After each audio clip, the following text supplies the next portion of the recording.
A couple summers ago in a galaxy far, far away.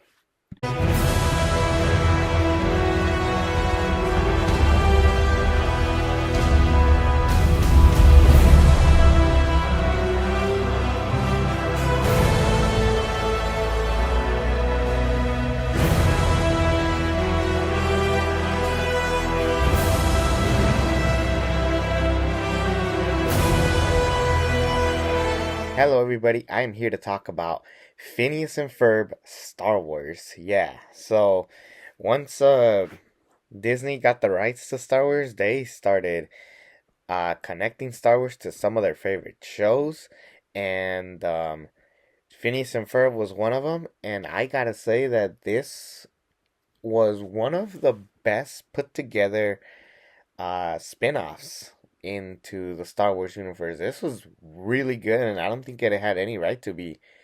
Now, when I initially saw this, I thought that they were gonna do something similar to what the Family Guy Star Wars trilogy did, and that is reenact the original trilogy, but with Phineas and Ferb characters, similar to what Family Guy did.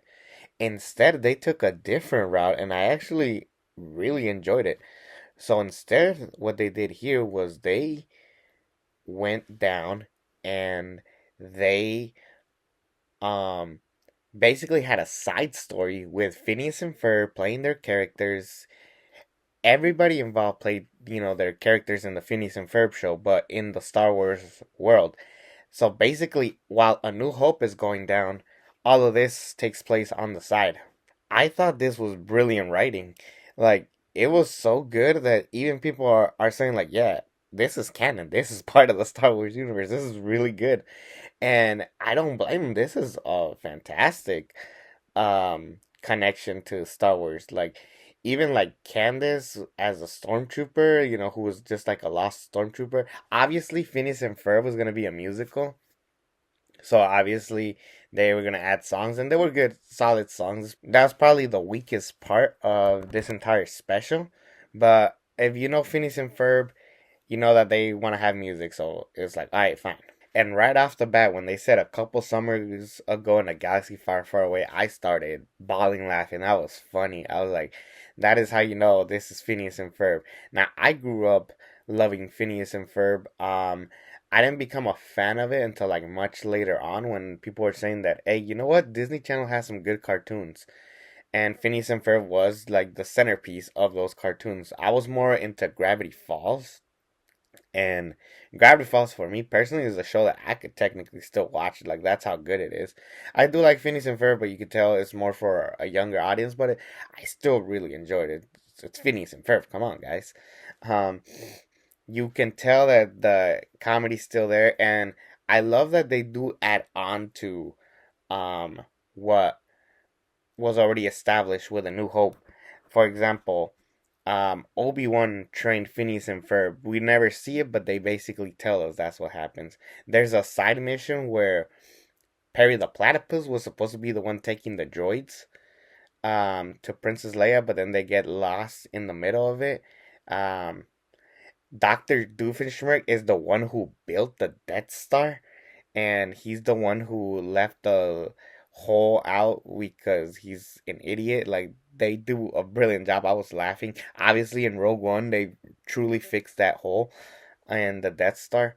And for those who were waiting for action, they do a good job. There's a part where Ferb actually um, interacts with Doofenshmirtz, and he gets shot with this innator that Doofenshmirtz makes, and he essentially turns into Darth Maul. So not only do they pay homage to the original trilogy, they also pay homage to the prequels. And that battle with Phineas and Ferb battling, that was awesome. I thought that was really great writing, and I love that, Phineas and Ferb have the Force and they have all this stuff.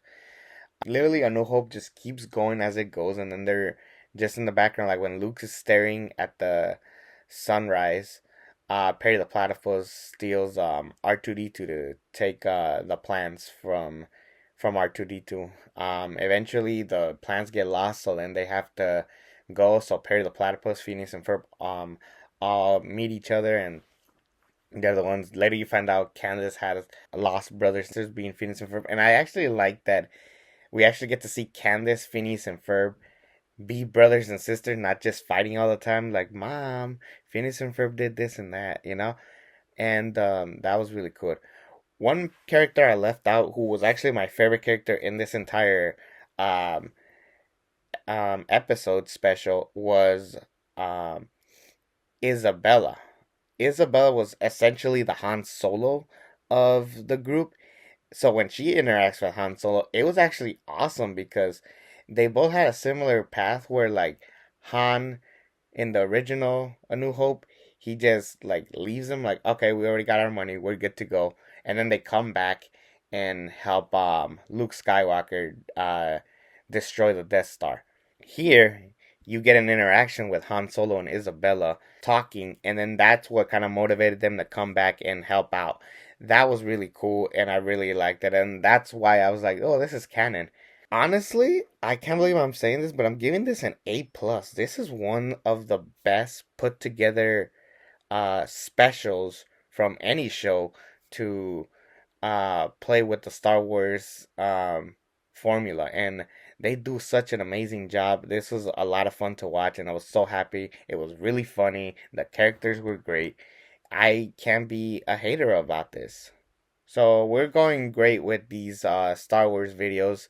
We already knocked out the original trilogy, so I think it's fitting to now kick off the prequels with the Phantom Menace tomorrow. So I'll see you tomorrow with that review. Take care, everybody.